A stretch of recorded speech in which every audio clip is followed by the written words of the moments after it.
Maulan. Maulan talaga siya. Grabe, maulan. Tukwawa na po yan. Bilis ko maglakad. Nasa Tukwawa na ako. Ayan, nasa Tukwawan po ako. Lakas ng trip ko, ulan na ulan, pero naglalakad lang ako. Grabe, no? Iba ang trip ni Kunya ngayon. Ayan.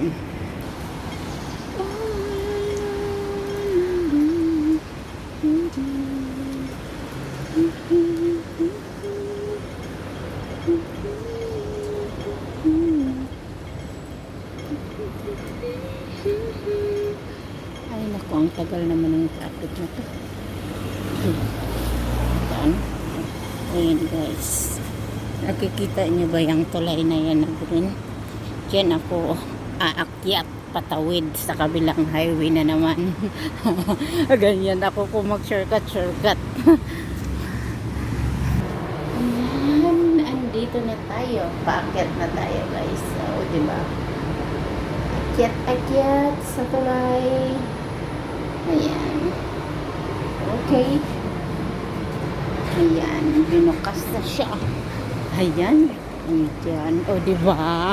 Maulan. Lakas ng trip ko. Andito ako sa bridge. Okay. Ulan lang.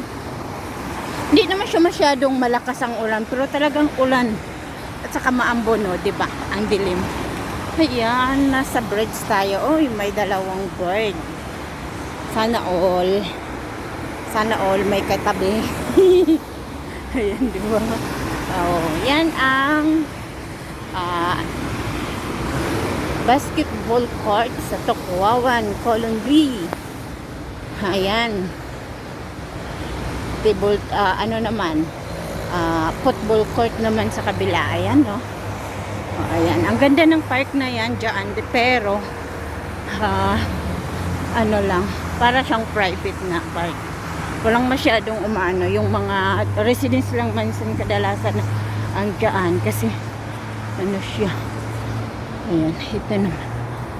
Ayan. Ayan, diba? Andito na ako. Yan ang pinaka mahabang na building dito sa Tukwawan, Colon Bay. Kasi 160 feet daw yan. 160 rooms pala. Ayan. Andito na tayo para hindi tayo mabasa ng ulan. Sasakay na naman tayo dito pababa. Ayan, di ba? Ayan. So, saan ba? Pindutin natin pababa.